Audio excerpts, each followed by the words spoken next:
this next comedian. Oh my God. Some people say that the clothes make the man, but he got an audition because he wore nice pants. That's true. He's wearing those pants tonight, folks. Give it up for Evan Kessler, everybody. Give it up, Evan Kessler.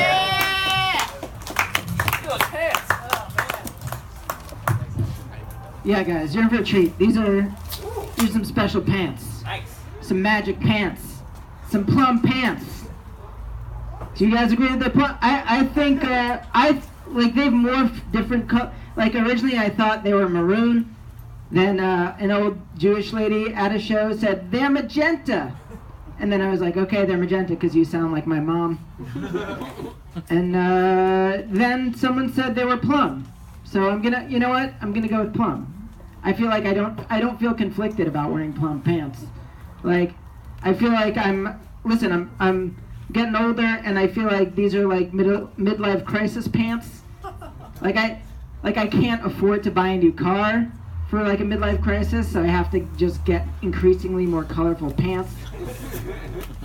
Guys, I'm real torn up about this being the last get a room. Hold on, let me show you how torn up I am. Oh no, I didn't. Does it look appropriately? I don't know. Now it just looks like I got water on my face. Nothing happened. It's tears. Pretend it's tears. Oh God, pretend it's tears. So sad. Really. No, I don't want revenge like Ryan did. I don't want revenge. Guys, it's good to be alive. Can we agree with that? Can we agree? I recently checked myself into the emergency room because I thought I was suffering from a minor heart attack. I was at a comedy show, kind of like this one, and I felt like that my left arm went numb, and then like I thought I was having heart palpitations. And then like my brain circulation fell off, and I was like, I got to get to the emergency room. So I raced to the emergency room. Well, not raced. I kind of meandered over there. I was like, should I? Life or death? Whatever. What's more important? Got to the emergency room, sat there for like a half hour freaking out. Finally got to see a triage nurse. Told the triage nurse my symptoms. He said this was his reaction to me telling him that I was suffering from heart attack symptoms. He said, it's not like it is in the movies. And then that was it.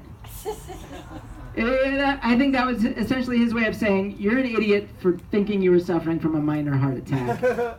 Also, he was probably saying, you're white, stop pretending you have problems. I think that's what he was saying.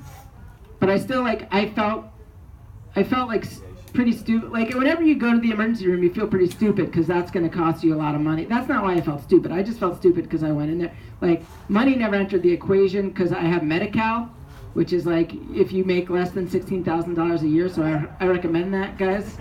I recommend doing so poorly in life. It's on them, you know? It's on them. That's like the closest thing to living in Canada, essentially. But I was in the emergency room for like 4 more hours, just like waiting around for like nothing, essentially. They gave me some blood tests, just like a regular battery of tests, and I just sat there going like, I wonder what they're gonna find. I wonder why I'm having this problem. And they came back with like, they were glowing. They came back with my blood test results, and they're like, these blood tests, these are these are great blood tests. These are they're like using superlatives, and I was like, okay. Like they sounded like Donald Trump talking about his own blood. They were like, these are terrific. I showed them to another guy. He said they may be the best he's ever seen. Terrific blood, fabulous blood. I did have one medical anomaly, and that was that I have a really low resting heart rate. My resting heart rate is something like 43, which either sounds like I'm dead, or how I just think it sounds like I'm super chill. I'll go with that. The doctor had another reason for me having a low resting heart rate. He came in, he said, listen, you have a low resting heart rate. That could be either good or bad. And I just sort of,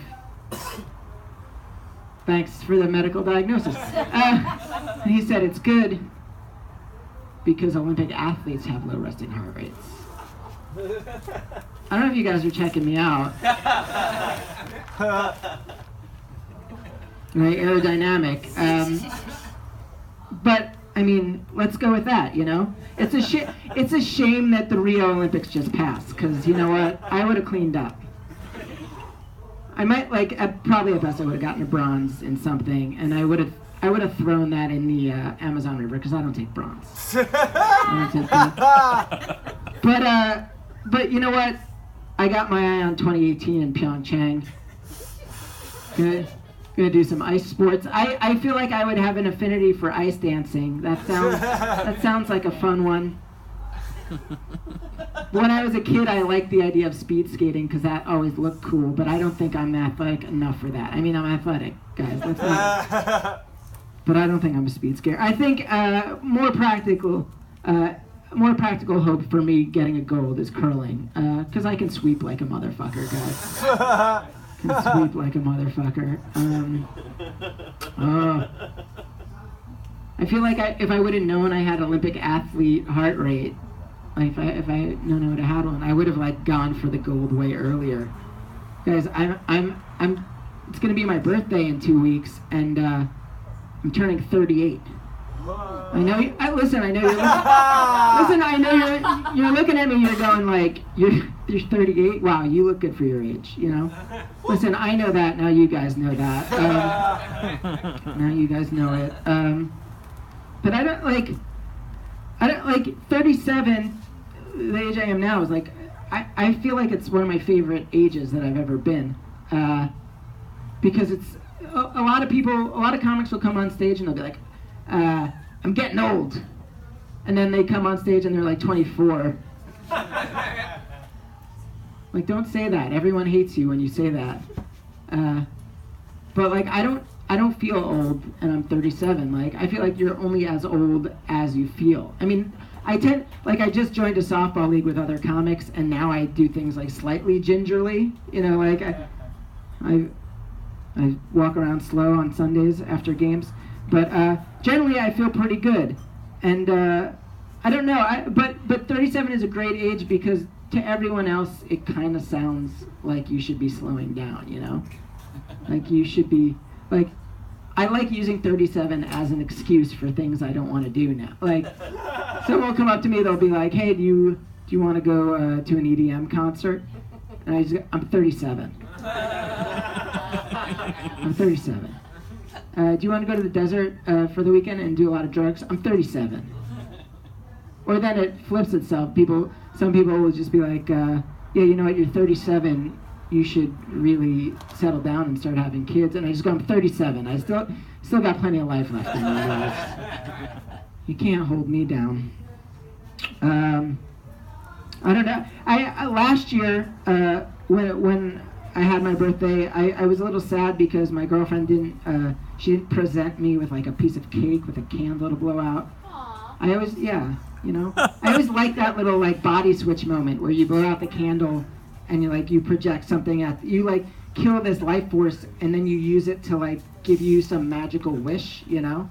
Like, it's never a good way. It's always like, I want to make $1 million this year, or, you know, I want to get a new car. It's never like, I want the cure for cancer, I want world peace. It's always something completely selfish. But I also feel like, now that I'm getting older, if I'm presented with wishes, I'm going to be more practical, you know? Going to be way more practical. Like, let's say, for argument's sake, I encountered, like, a lamp, and then I rubbed it and a genie came out. And then Genie was like, make 3 wishes. All 3 of my wishes now would just be auto maintenance related. I would just be like, yeah, I don't ever want to have to refill my gas tank. I don't want to have to pay for auto insurance. And I never want to have any major repairs. I'm like, that's it. And then like, the Genie's like, that's it? Okay, your wish is granted. But you got to be careful when you're making wishes like that, you know? You got to get descriptive. Otherwise, the supernatural force that's like granting your wish could just totally fuck you over, you know? Like, boom, the wish is made, all of a sudden I'm in a like forced labor camp in Siberia, you know? And listen, my wish came true. All 3 of my wishes came true because I don't have a car anymore, you know? Like, you gotta, like, because I don't know if you guys know this, but that's what happened to Bono. Like, Bono made a deal with the devil to be, like, the coolest rock star in the world. That's what, like, he's like, I want to be the coolest rock star in the world. And the devil was like, okay, you got it. And then he handed him those glasses. And then Bono put on the glasses. The devil was like, yeah, you're going to need those because now you have glaucoma. That's true. Bono has glaucoma. I don't know.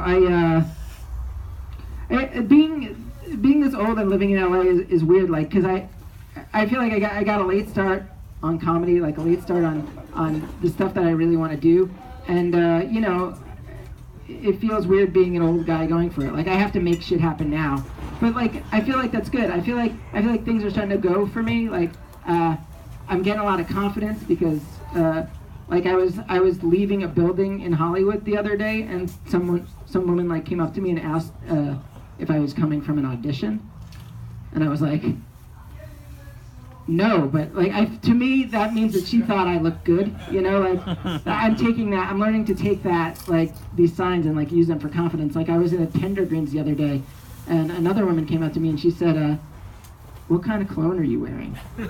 And I was like, I don't wear cologne. And she said, oh, you just must smell that good naturally, you know. Like, things are there's something going on here is what I'm saying, guys. And listen, I need to harness that and use it to my advantage. And I have been going on some auditions lately, or auditions, as I like to say, because that's biz talk, you know. Recently, I went on a hot audition for the role of Escalator Man. Yeah, and it was for an Escalator Man in an AT&T commercial. Now listen, I know what an escalator is, okay? And I know what a man is, or at least recently I figured out what a man is. But what makes an escalator man, you know? What does a man do on an escalator? What was I gonna have to do to convince that casting director that I could be an escalator man? You know, what's an escalator man? As an escalator man, well, how could I be an escalator man? Like, was I gonna have to get on that escalator and like perform acts of brute strength, like bench pressing 350 or opening a jar or something like that?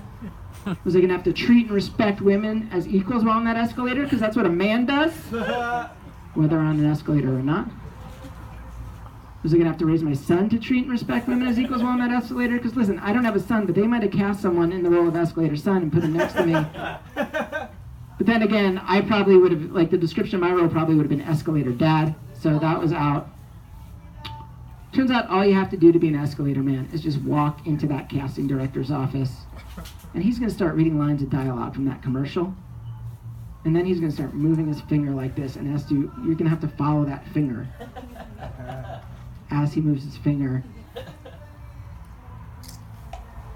And then you have to pretend that finger is Will Forte in a canoe. That's all you have to do to be an escalator man. And it turns out I am not cut out to be an escalator man, because I did not get that part. But I did get, I know it's sad, I did get called in like a week later for another hot audition, we'll call it. It was for Dad Who's Excited About Christmas. Listen, Again, I know I look good for my age, and I look too young to be a dad. But I felt like a dad who's excited about it. Like, I wanted to channel that energy. I wanted to be a dad who's excited about Christmas. So, you know, I went in there and I put on some khaki pants, button-down shirt, tucked it in, belted it, walked in there feeling like a dad who's excited about Christmas. But all that casting director saw was a dude who celebrates Hanukkah. All right, guys. I'm Evan Kessler. Give it up for Matthew Stewart, and he's done our installment of Get Room. Evan Kessler, everybody, Evan Kessler. Yeah. Evan, you're going to do for those pants what John Belushi did for Little Chocolate Donuts. You're going to be setting world records with those pants.